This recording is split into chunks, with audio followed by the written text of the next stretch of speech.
And coming to financial situations చూసినట్లయితే భారతదేశం నుంచి వెళ్ళేటువంటి చాలా మంది జస్ట్ కాలేజ్ ఫీజు వరకే పెట్టుకుని వెళ్ళి అక్కడ కాలేజ్ ఫీజు కట్టేసిన తర్వాత లేకపోతే స్కాలర్షిప్ వచ్చిన తర్వాత మిగిలింది రూమ్ రెంట్ కావచ్చు లేకపోతే ఇతర ఎక్స్పెన్సెస్ మొత్తం కూడా ఏదైనా పార్ట్ టైం జాబ్ చేసుకొని సెట్ చేసుకోవాలనుకుంటారు. కాకపోతే అక్కడ పార్ట్ టైం దొరక్కపోయేసరికి ఇప్పుడు మనం చూస్తున్న క్రైమ్స్ ఏవైతే ఉన్నాయో సూపర్ మార్కెట్స్లో దొంగతనాలు కావచ్చు ఇతర దొంగతనాలు కావచ్చు చేసేటువంటి పరిస్థితి నెలకొంది.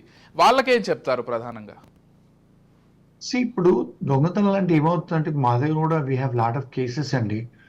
మోస్ట్ ఆఫ్ ద దొంగతనాలు are done by girls only. I do not see any boys. మాకు వచ్చిన స్టాటిస్టిక్స్ లో అంటే వెంబడి పోతారు అబ్బాయిలు, but most of the times ఈ గ్యాంగ్స్ అన్ని పోయే అమ్మాయిలు these are all master students అండి. And they come from good families also. There are two reasons అండి. One, it's like a fun sometimes they do. And second thing is క్లిప్టోమేనియా అని ఒక psychological disorder ఉంది మనుషులకి. దొంగతనం చేస్తే it's like a fun.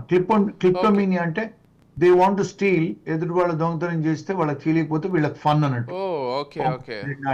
That's a psychological disorder. Third thing ఏంటంటే ఇక్కడికి వచ్చిన తర్వాత they want to wear expensive clothes, కానీ when they go to the colleges they want to look fashionable, but they don't have jobs, they don't have money. $200-250 బట్టలు వేసుకోవాలనుకుంటారు, shoes వేసుకోవాలనుకుంటారు అమ్మాయిలు. They want to perfumes, makeup sets. ఇప్పుడు ఇవన్నీ expensive కదా, so they want to look like local people, so they steal all these things. కొన్నిసార్లు pathetic situation ఏంటంటే ఈ ఫుడ్ కూడా దొంగతనం చేస్తున్నారు. స్టిక్కర్స్ ఉంటాయి కదండి, ఎక్స్పెన్సివ్ ఫుడ్ స్టిక్కర్, అది చీప్ ఫుడ్ స్టిక్కర్ తీసి అతుకు పెట్టి ఇక్కడ ఏంటంటే సెల్ఫ్ చెక్అవుట్స్ ఉంటాయి. You don't have to go to the sales girl or sales boy to checkout. Machines ఉంటాయి, సెల్ఫ్ చెక్అవుట్ మెషిన్స్. అక్కడ పోయి స్వైప్ చేస్తే because there is a sticker to it, let us say ఇప్పుడు $50 food అనుకోండి, they put $5 sticker to it. ఏదో $5 దాన్ని తీసి అతుకు పెడతారు. And when they are checking out it only obviously says $5. అంతే కదా. అక్కడ కెమెరాస్ లో they are watching you 2-3 times చూసి then they will come and catch you. అట్లా జరుగుతున్నాయి.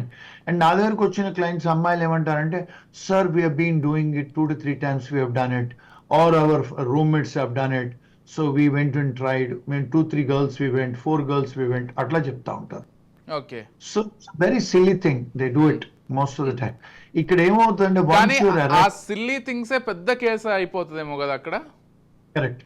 వన్స్ యూ గెట్ అరెస్టెడ్ ఏమవుతుందంటే the police will take you to the police station. They will మీకు fingerprints తీసుకుంటారు. They will take your eyes and face photograph. 28 agencies కు share చేస్తారండి. Once arrested they will also send the information to the consulate. Immediately your student visa will be cancelled. రెండోది, the police will inform the college నుంచి రెస్ట్రికేట్ ఇస్తారు, terminate చేస్తారు admission. మూడోది, when you go out of the country you cannot come inside the country once you are arrested. Fourth ఏంటి, H1s రావు.